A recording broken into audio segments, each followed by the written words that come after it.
Gua adalah satu tempat yang misteri. Setiap reka bentuknya adalah unik dan sangat cantik.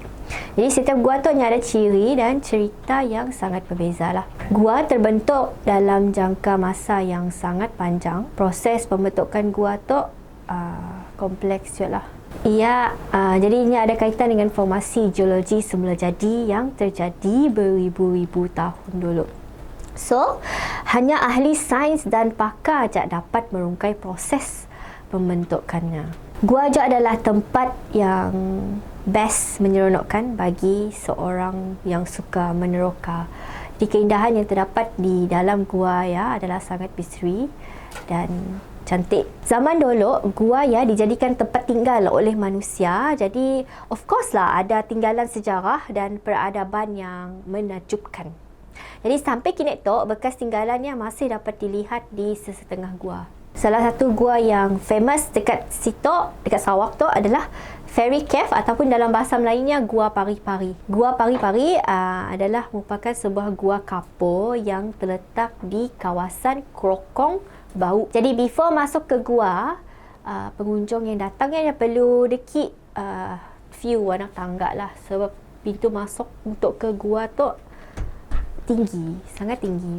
So ada banyak step lah untuk naik ke atas ya. Jadi gua tu sangat sesuai untuk yang suka aktiviti rock climbing. Dan tempat tu juga adalah tumpuan pengunjung luar negara yang meminati sukan rock climbing. Jadi mau tahu sih kenapa gua tu diberi nama Gua Pari-Pari. Sebab bentuknya, bentuk batu stalagmite yang berada di bahagian pintu masuk gua nya pun struktur macam Dewa Cina.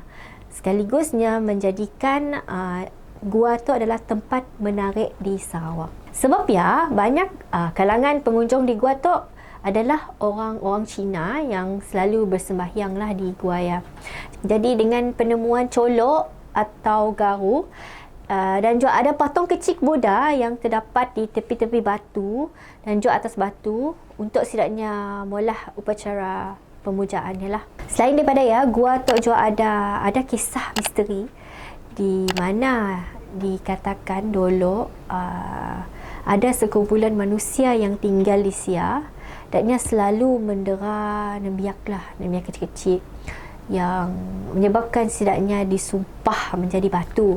Tapi sekedar bukti kukuh pun yang menyatakan bahawa cerita tu adalah benar ataupun yang mungkin hanya sekadar cerita.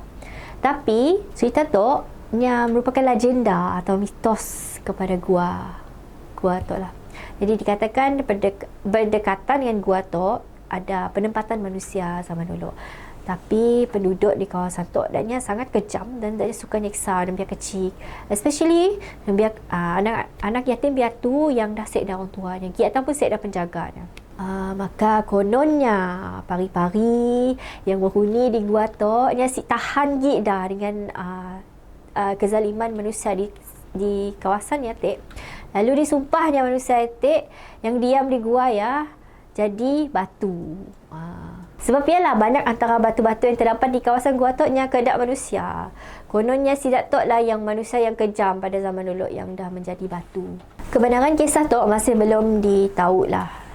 Tapi ada batu yang kedak manusia yang boleh ditangga di dalam gua lah.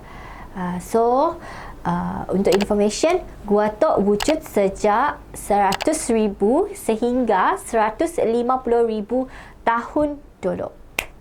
Sud kami, Komasa Akbar, News Sarawak Tribune, Igam Suara Sarawak, tang telefon bimbit. Register free app STSS e-paper now.